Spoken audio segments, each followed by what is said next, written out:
made you go looking for a new place to live? Well, it did all start the day my mother found out about me dropping out of college. It kind of just dwindled on from I there. went to the typing instructor and introduced myself as your mother. She didn't know who you were. Wingfield, she said. We don't have any such student enrolled at the school. I assured her she did, that you had been going to classes since early January. I wonder, she said, if you could be talking about that terribly shy little girl who dropped out of school after only a few days' attendance. Laura, where have you been going when you've gone on pretending that you were going to business college? I've just been out walking. That's not true.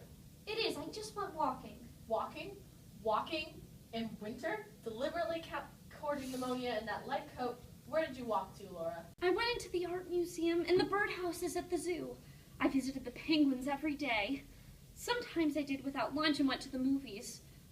Lately, I've been spending most of my afternoon in the jewel box. That big glass house where they raise the tropical flowers. So what are we going to do the rest of our lives?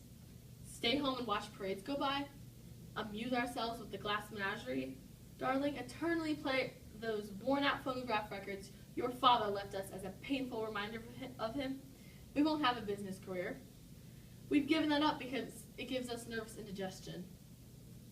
What is there left but dependency all our lives? I know so well what becomes of unmarried women who weren't prepared to occupy a position. I've seen such pitiful cases in the South, barely tolerated spinsters living upon the grudging patronage of sister's husband or brother's wife, stuck away in some little mousetrap of a room, encouraged by one in-law to visit another, little bird-like women without any nest, eating the crust of humility all their life. Is that the future that we've mapped out for ourselves? I swear it's the only alternative I can think of. It isn't a very pleasant alternative, is it? Of course, some girls do marry. Haven't you ever liked some boy? Yes, I liked one once. I came across his picture a while ago. He gave you his picture? No, it's in the yearbook. Oh, high school boy. Yes, his name was Jim. Ooh. Oh, sorry, guys.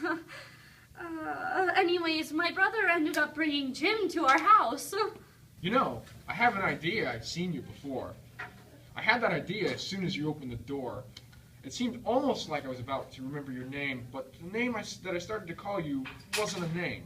And so I stopped myself before I said it. Wasn't it Blue Roses? Blue Roses! My gosh, yes! Blue Roses! That's what I had on my tongue when you opened the door. Isn't it funny what tricks your memory plays? I didn't connect you with high school somehow or other. But that's where it was. It was high school. I didn't even know you were Shakespeare's sister. Gosh, I'm sorry. I didn't expect you to. You barely knew me. But we did have a speaking acquaintance, huh? Yeah, we spoke to each other. When did you recognize me?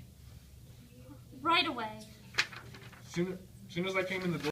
I was out of school a little while with pleurosis.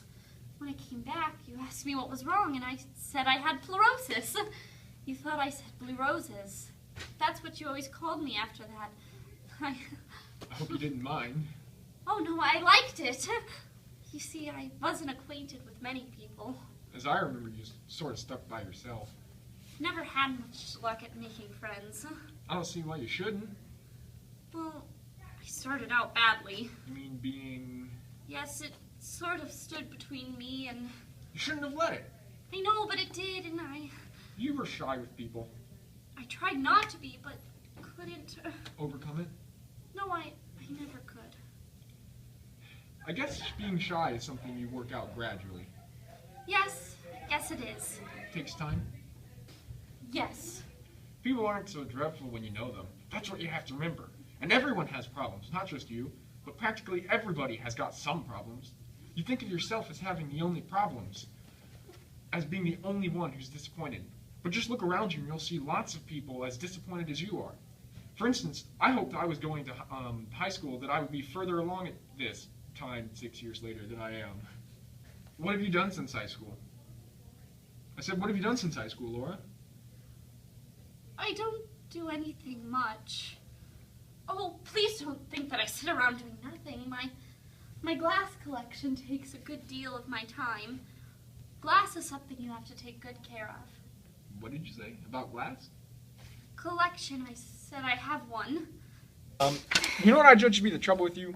Inferiority complex. Know what that is? That's what they call it when someone low rates himself. I understand it because I had it too. Yep, that's what I judge to be your principal trouble. A lack of amount of faith in yourself as a person. You don't have the proper amount of faith in yourself. I'm basing that fact on a number of your remarks and also on certain observations I've made. For instance, that clumping you thought was so awful in high school. You say that you even dreaded to walk into class. You see what you did? You dropped out of school. You gave it an education because of a clump, which as far as I know was practically non-existent. A little physical defect is all you have. Hardly noticeable even. Magnified thousands of times by imagination. You know what my strong advice to you is? Think of yourself as superior in some way.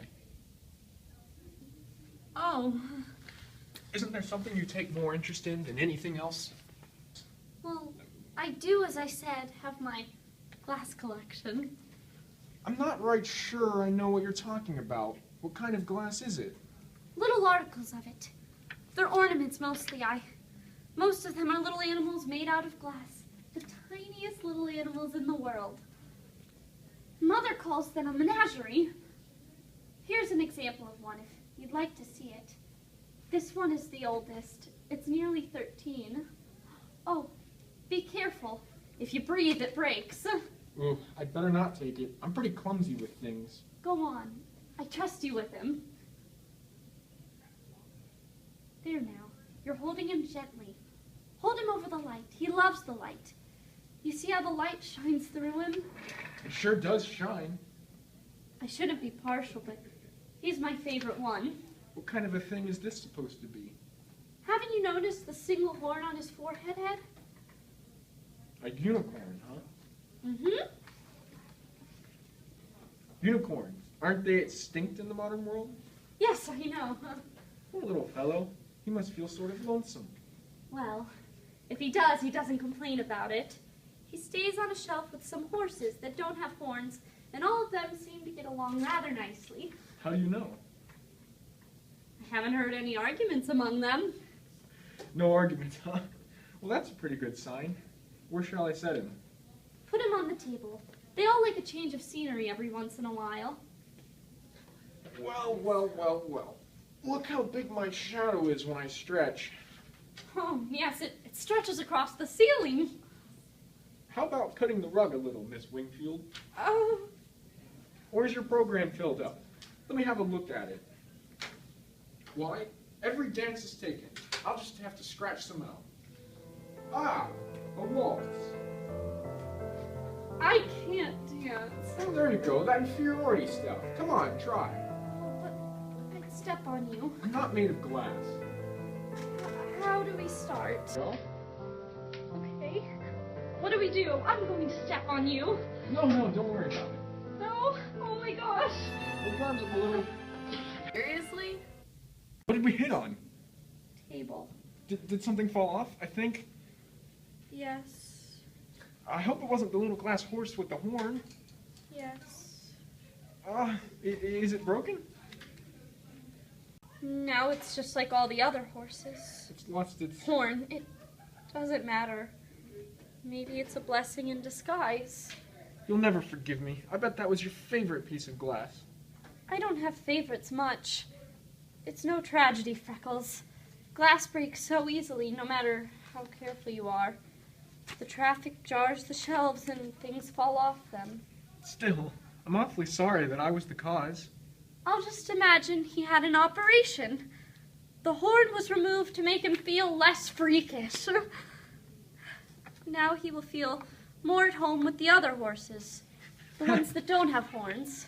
That's very funny. I'm glad to see that you have a sense of humor. You're, well, very different. Surprisingly different from anyone else I know. Do you mind me telling you that? I mean it in a nice way. You make me feel sort of, I don't know how to put it. I'm usually pretty good at expressing things, but this is something I don't know how to say. Has anyone ever said you were pretty?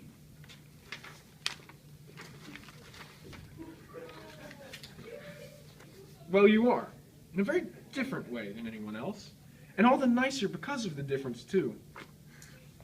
You're pretty. In what respect am I pretty? In all respects, believe me. Your eyes, your hair are pretty, your hands are pretty. Somebody needs to build your confidence up and make you proud instead of shy and turning away and blushing. Somebody ought to kiss you, Laura.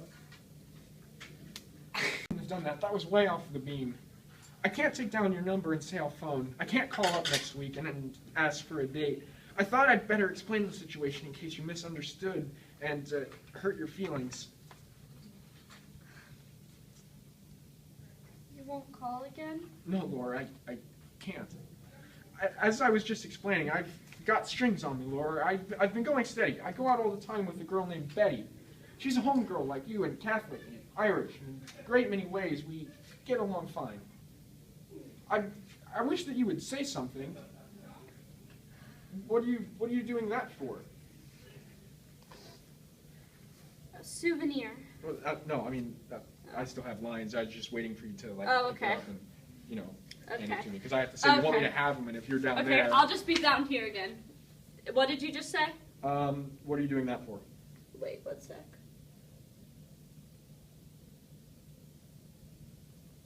I wish you would say something. Oh, okay. Say what are you doing that for? Again? Yeah. Okay. Are we still filming? Yeah. What are you doing that for? You want me to have them? What for? Souvenir.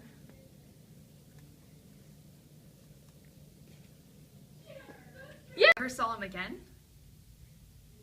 Things have a way of turning out so badly. I don't believe that I would play the Victrola. Well, well, well, our gentleman caller was engaged to be married. Tom! Yes, Mother? Come in here a minute. I want to tell you something awfully funny. Okay. The gentleman caller gotten away already? The gentleman caller has made an early departure. What a wonderful joke you played on us. How do you mean? It seems extremely peculiar that you didn't know your best friend was to be married. Married? He just informed us. Be jiggered. I didn't know about that. He didn't mention that he was engaged to be married. The warehouse is where I work, not where I know things about people.